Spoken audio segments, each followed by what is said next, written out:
let's go to our second segment. This involves border security and immigration. Reporter at the Arizona Republic. Today I'm going to be talking about border security and immigration. President Trump is insisting he still wants to build a wall along the southern border with Mexico. Early on, he said Mexico would pay for the wall. Now he's asking Congress for $18 billion to begin constructing the wall and for other border security enhancements. President Trump is also phasing out the DACA program. President Obama created the DACA program to protect dreamers from deportation and provide them work permits to work in the United States legally. Congress is now debating whether to provide a pathway to citizenship for 2 to 3 million dreamers, including the 800,000 who had DACA protections.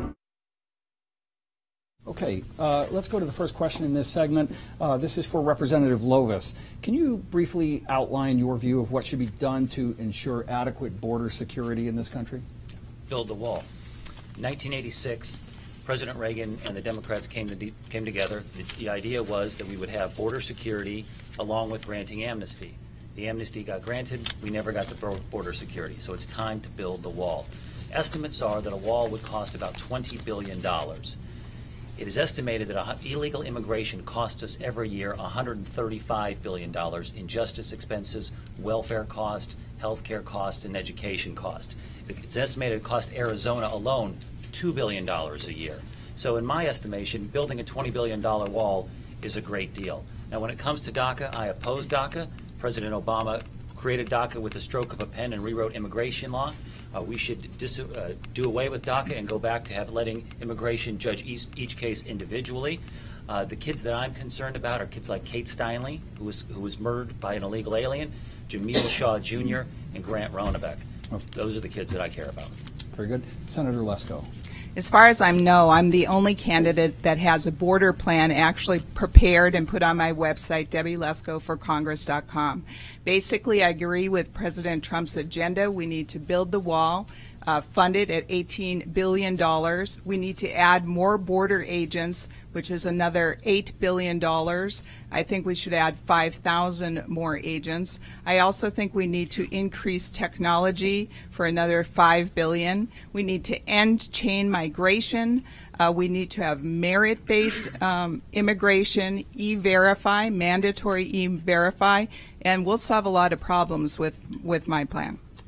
Mr. Van Stein. Well, not to correct anybody, but I wrote an immigration policy back in 2008 and posted it on a website I had for the radio show. I've been at the border a number of times, and I've suffered being robbed by illegals a couple of times in L.A. and getting hit by one in a car accident, and I never got a dime from anybody because they took off. The reality of illegal immigration is really simple. The only way you can deal with this is building a wall. Technology is a wonderful thing, and hiring more border agents is too. The problem with both of those is the next president can fire the agents and turn off the power. And I don't believe that if we get a Democrat or even a little Republican in office, that they won't do both of those things. We need, a merit immigration system. But putting a lock on our border doesn't solve the problem internally we already have. If they say 11 is closer to 20-some million when you count all of the overstayed visas, what are we going to do with them? I'm for what Dwight Eisenhower did back in the 50s. He deported them. So did Hoover and Truman. And I think it's time that America just gets a little tougher on this. I know the soft spot everybody has for it, but the reality is if you break in my house, I don't call a locksmith. I call a cop. I have you removed, then I fix my lock. All this nonsense about the poor people, what about the poor kids in our country that are getting uneducated or ill-educated and all the people that are out of work? Our economy is going great right now, so everybody's kind of softening up again. But when it wasn't, you had construction men making $20 an hour, but illegals were making $8. Guess who got the job? Okay, thank you. Commissioner Stump? Yeah, Ron, DACA is misguided. Its criteria is misguided. You can be a 15-year-old, travel to the U.S. illegally, and get a work permit within 5 years. You can have 2 misdemeanors on your record, and the federal government will turn the other way. There's really very little vetting as it now stands with DACA, and I think it's bad policy to grant amnesty to those with low skills who break the law as teenagers. I think we need to get border security right first. I think we need to end chain migration.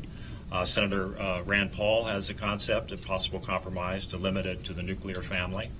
I think we need to do e-hires. I think we need a merit-based system to ensure that the immigrants that we do take in have skills and are willing to assimilate as well. So DACA needs to be radically improved, in my view. Senator Montenegro. So I do agree that we need to build a wall. We need to make sure we end chain migration. And also we need to make sure that we are strengthening E-Verify policies. I can with certainty tell you, and with confidence tell you, that I have done more than anyone on this stage to fight against illegal immigration. Back in 2010, not only was I a co-sponsor of Senate Bill 1070 and vote for it, to end sanctuary city policies and to allow police officers to do the law and enforce the law as they are hired to do. But I went on national media to defend it and to make sure that we explained what that was doing. In 2011, I went on national media to explain why DACA was unconstitutional. As a member and in leadership, I actually sponsored legislation to help bring funds to sheriffs, different sheriffs, whether it's Sheriff Joe. And by the way, that's why Sheriff Joe has endorsed me, because I have stood strong fighting against illegal immigration, or whether it's funding other sheriffs so that they can continue to fight for border security. So again, no one has done more than I have, and that's what I'm going to go and do in Washington, D.C. Can I jump in here? Mr. Montenegro talked about being tough, the toughest person here on border security. In 2016, Steve, you went before the Board of Clemency to support a pardon for an illegal alien who had returned to the U.S. after being deported for drug crimes. And in the newspaper, you said that the support of the illegal alien was not based on the man's immigration status, but rather on the quality of your friend. So I guess the question I would have for you is, so does that mean that if illegal aliens are nice people, that they should be allowed to stay and their crimes expunged? Thank you, Ron. Let's clear the record here, okay? Because what you're saying is actually not accurate. What I was, what I did in the paper that way. Let me finish. Okay. What I did was I actually served as a character witness to a minister. I didn't know what they were doing or what I learned later is that when they were 17 years old, they got caught with marijuana. And for that reason, they came before the state of Arizona to ask for forgiveness so that they then can present their case before immigration. So I was not arguing or asking for any pardon for their immigration status. I was serving as a character witness. I met this minister when I was a young man, 19 years old. He became a minister the same year I was. I was a leader in the state in different youth camps and church events, and that's how I got to know him. And frankly, to go against somebody's character, I served as a character witness for a person and minister that I knew. That's it. I didn't ask for any status or anything else. I left that up to the immigration services to take care of that. Okay. But he was in the... We have to leave it there. Let's move to the next one. In a word or two on this, whatever is appropriate for you. Costs for the border wall range anywhere from $10 billion to $60 billion, depending on who's offering the figures. How would you realistically propose that we pay for this? Do we raise taxes? Do we bill Mexico? Do we cut other spending? Do we just add to the debt? Senator Lesko. Yeah, our debt is unsustainable. So we have $21 trillion in debt. So I don't advocate for adding to the debt, and I certainly don't advocate for increasing taxes. We need to cut spending. What I learned in the 9 years that I was in the state legislature is there's wasteful spending. So I think we need to reform entitlement programs. I also think we can save money in various agencies. Cut wasteful spending, cut fraud, reform entitlement, then we can pay for more national defense, more border security. Okay, she wants to cut spending. Why don't we just cut all the benefits to the illegals that are in America?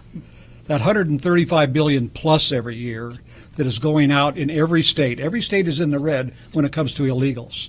So why don't we just stop giving them the benefits of it? We can pay for the wall. The wall in no way, shape, or form is going to cost over $30 billion if it's set up properly. But Commissioner Stump? Pardon me? Sorry, just a couple words on this. Commissioner Stump? Sure. Well, we need to get entitlement spending under control. And in fact, in 2017, defense spending was 22 cents for every dollar that was spent on entitlements. That's the first thing. Secondly, Senator Pat Toomey has noted that a rising tide will lift all boats. If we get 0.2 to 0.4% GDP growth, the deficit will be wiped out that was created by the tax plan. So I think it's well worth it, and I think it needs to be done. Okay, Senator Montenegro. Repeat the question for me one more time. Essentially, what is your solution to paying for this ball? Do we cut spending? Do we raise taxes, add to the debt, or bill Mexico? Like entitlement reform is something that we need. No one in this on this stage also has fought to cut government spending. From the first day that I got here, 3 weeks in, I was already fighting against my own party, whether it's the speaker, the president, or the governor, trying to cut spending. So I think we need to cut spending and we need to grow our economy. And there are things that may sound nice for government to be doing, but the Constitution does not prescribe for government to be involved in. Okay, let's go to the next question. This is from Ron, I Mike didn't get a chance to answer O'Byrne. that. There was a $135 billion a year is the cost to American taxpayers. We can take it out of that, certainly cutting spending. Okay, thank you. Sorry. Okay, next question. This is from Mike O'Byrne. Mr. Van Steenwyk, in 2 words, okay, what should be done about the 800,000 undocumented immigrants who have been brought here as young children by their parents? This is the Dreamers. Should we deport them? Do we allow legal status or allow them to seek citizenship? Deport them. I think all 3 of those are unacceptable. I think we need to change the criteria of DACA so it actually applies to children, as I said, not to teenagers. Okay. Senator Montenegro? Look, I do not support amnesty. We are a country of the rule of law, and we have to stop blaming Americans for the decisions that other people from other countries make.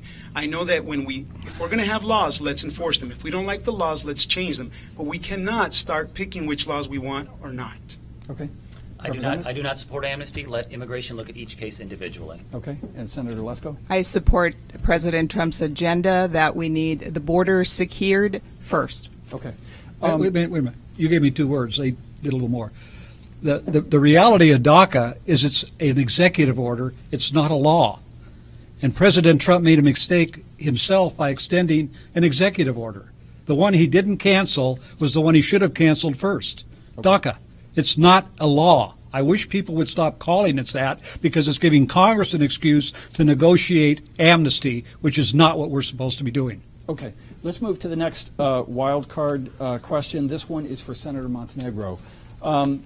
You note on your website that your family legally immigrated here from El Salvador when you were 5 years old. In fact, your family left a civil war that was unfolding and human rights abuses that were rampant at that time. In a recent discussion about refugees and about what to do with immigration more broadly, the president used a vulgar term to refer to how to deal with immigrants from places that included El Salvador. Was the president wrong on immigration, and would your values and work ethic be any different if your family had brought you here illegally when you were 5 years old? You know, Ron, that's a loaded question. And frankly, as a journalist, I would expect a little more from you. My family immigrated from El Salvador legally because we respect the rule of law in this country. And so my ethics and values come from my faith, from understanding economic capitalism and free market principles, and understanding what has made this country great.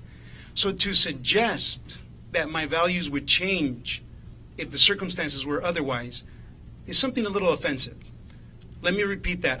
We love this country, and people that immigrate legally to this country honor this country. And that's a value in and of itself. Anyone? Yes. Yeah. My great-grandparents immigrated legally from Europe. You couldn't cross a border or swim across a river.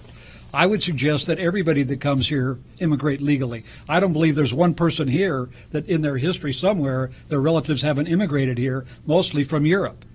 And the only thing I will say to people is if you want to come into my house, knock on my door.